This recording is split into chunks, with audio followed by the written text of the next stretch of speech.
पूरा न कैलो छोटू आरती के प्यार हो। पूरा न कैलो छोटू आरती के प्यार हो।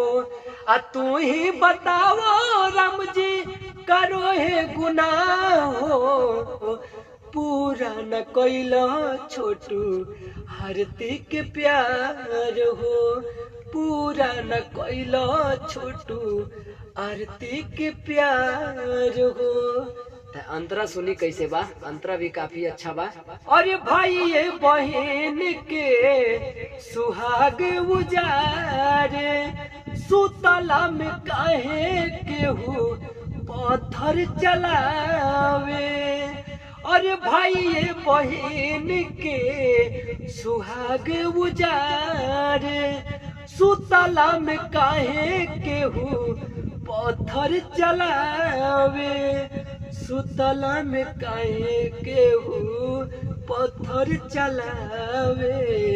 प्यार काहे राम जी चल तलवार हो। पूरा न कैलो छोटू आरती के प्यार हो। पूरा न कैलो छोटू आरती के प्यार हो। बाटे हुआ रे अनके एक ही सवाल हो। काहे करेला केहू जिंदगी तबाह हो। बाटे हुआ रे अनके एक ही सवाल हो। काहे करेला केहू जिंदगी तबाह हो।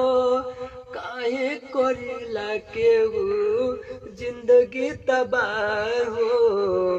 तड़पेला जैसे सुगवा वो सही भरिया हो।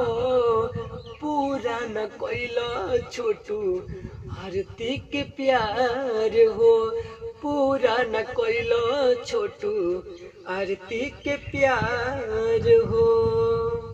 तो यही सॉन्ग था। अगर आप सभी को पसंद आया होगा तो आगे तक शेयर कीजिए। और आप सब तो जानते ही काफ़ी ज़्यादा दर्दनाक घटना हुआ है और इस पे पुलिस कार्रवाई भी चालू हो चुका है। और देखते हैं आगे क्या हो रहा है, क्योंकि अभी मामला जो है ना उल्टा हो रहा है। जैसे कि अब आरती के सभी लोग दोष निकाल रहे हैं, तो देखते हैं आगे क्या होगा। हो सकता है कि आरती अपने बचने के लिए सब कर रही है। बचने के लिए सारी बातें जो है मीडिया पे झूठ बोल रहे हैं, क्योंकि अभी पुलिस प्रशासन उससे कोई सवाल नहीं पूछा है आरती से।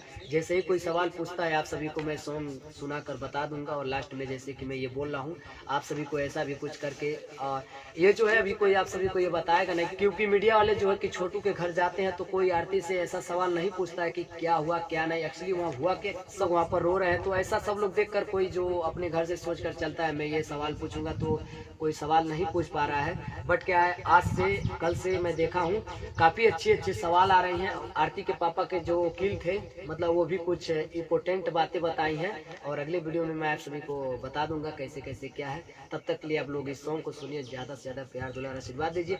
मेरा छोटा कोशिश था, काफ़ी दिन बाद मैं जो है कि आप सबके सामने ये सॉन्ग आया हूँ। बहुत काफ़ी दिन बाद, साल भर बाद यही सॉन्ग था। आप सब ढेर सारा प्यार दुलार आशीर्वाद दीजिए।